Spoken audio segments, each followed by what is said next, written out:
오늘 우리가 함께 파헤쳐볼 인물은 바로 장 자크 루소입니다. 이 사람이 아동기와 교육에 대해 정말 혁명적인 생각을 내놓았거든요. 당시 교육 패러다임을 완전히 뒤집어 놨다고 해도 과언이 아닌데 오늘 그 핵심을 제대로 한번 짚어보겠습니다. 자, 이 한마디, 자연으로 돌아가라. 이게 바로 루소 철학의 심장, 그 자체입니다. 당시 시대 정신과는 완전히 반대되는 정말 강력한 한방이었죠. 루소라는 인물이 참 재미있어요. 계몽주의 시대의 한가운데 있으면서 동시에 그 시대의 가장 강력한 비판자였거든요.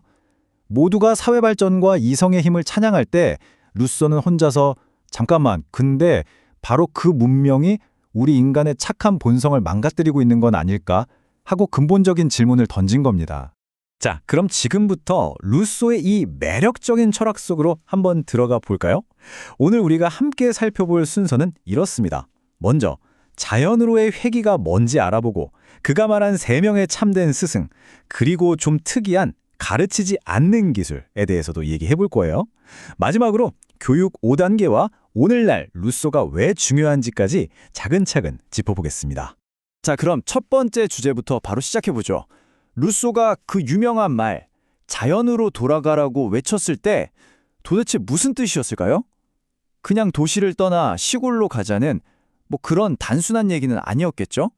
바로 이 지점에서 루소의 생각이 아주 명확해집니다.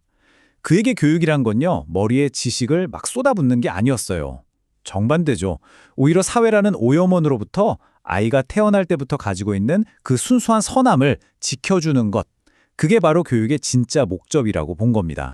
자, 그럼 그 선함을 어떻게 지키면서 교육할 수 있을까요? 여기서 루소 교육 시스템의 핵심, 바로 세 명의 스승이 등장합니다. 루소는 우리의 모든 교육이 딱 세 가지 원천에서 나온다고 봤어요. 첫 번째 스승은 바로 자연입니다. 이게 뭐냐면요, 우리 각자 안에 잠재된 능력, 가능성 같은 거예요.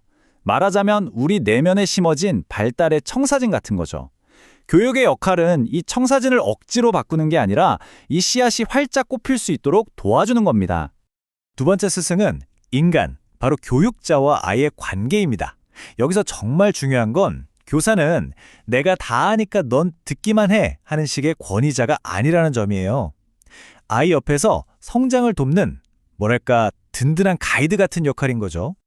그리고 마지막 세 번째 스승은 사물입니다. 이건 바로 우리를 둘러싼 환경과 경험을 뜻해요.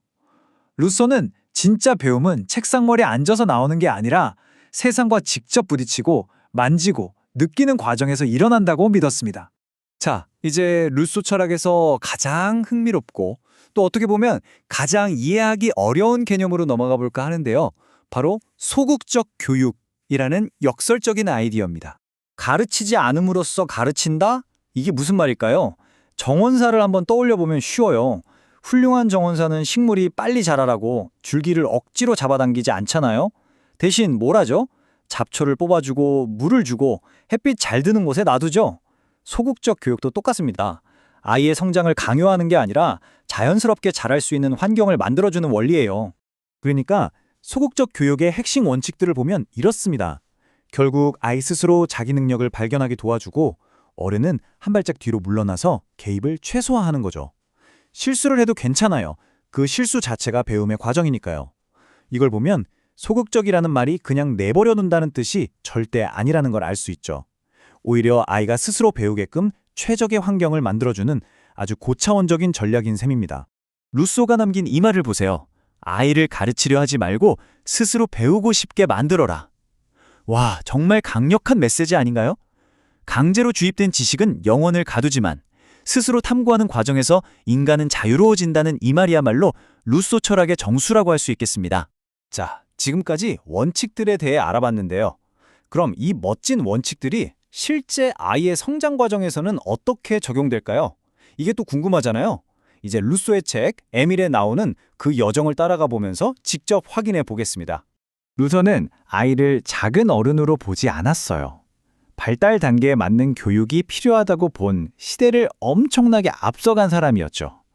이렇게 5단계로 나눈 것만 봐도 현대 발달 심리학이 나오기 수백 년 전에 그 핵심을 꿰뚫어 본 거나 다름없습니다. 첫 단계, 바로 유아기입니다. 0살에서 2살까지죠. 루소에게 이 시기의 교육은요, 오직 몸으로 하는 거였어요. 글자나 숫자가 아니고요. 한번 상상해 보세요. 아이가 맨발로 흙을 밟고 풀밭을 기어다니고 얼굴에 스치는 바람을 느끼고 이런 모든 감각적인 경험을 통해 자연스럽게 몸과 마음이 튼튼해지는 것, 그게 이 시기 교육의 전부였던 겁니다.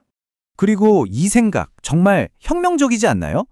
아이의 첫 스승은 부모나 교사가 아니라 태양, 바람, 흙, 물이라는 거잖아요. 이 시기에는 자연 그 자체가 완벽한 커리큘럼이니까 다른 인위적인 교육은 필요 없다는 아주 과감한 선언이었죠. 자, 이제 두 번째 단계, 아동기로 넘어갑니다.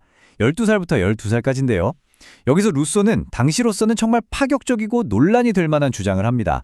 바로 이 시기에는 책을 읽히거나 정식으로 뭔가를 가르치지 말라는 거였어요. 왜 그랬을까요? 이 시기의 교육 원칙을 보면 그 이유를 알 수 있습니다.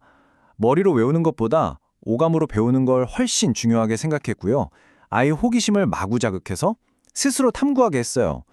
또 잘못된 행동을 하면 어른이 혼내는 게 아니라 그 행동으로 인한 자연스러운 결과를 직접 겪으면서 배우게 했죠.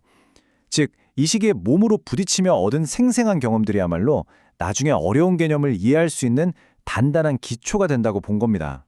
자, 지금까지 18세기에 나온 루소의 교육 철학을 살펴봤는데요. 그럼 이 오래된 이야기가 21세기를 사는 우리에게 과연 어떤 의미가 있을까요? 지금부터 에밀의 유산에 대해 이야기해 보겠습니다. 사실 루소의 단계별 접근법은 현대 발달 심리학의 등장을 예견한 정말 선구적인 통찰이었습니다. 아이의 나이에 맞는 교육, 그리고 책이 아닌 경험을 통한 학습을 강조한 그의 생각은 이후 몬테소리나 발도르프 같은 수많은 진보적 교육 운동에 엄청난 영향을 줬어요. 그의 영향력은 지금 우리 교육 현장 곳곳에도 여전히 살아 숨쉬고 있죠. 자, 그럼 마지막으로 여러분께 이 질문을 하나 던지면서 마무리하고 싶습니다. 온종일 스마트폰을 보고 빽빽한 학원 스케줄에 시달리는 요즘 아이들에게 루소가 말한 자연은 과연 무엇을 의미할까요? 이 오래된 철학자의 질문이 오늘 우리에게 던지는 울림에 대해 한 번쯤 깊이 생각해보는 시간을 가지면 좋겠습니다.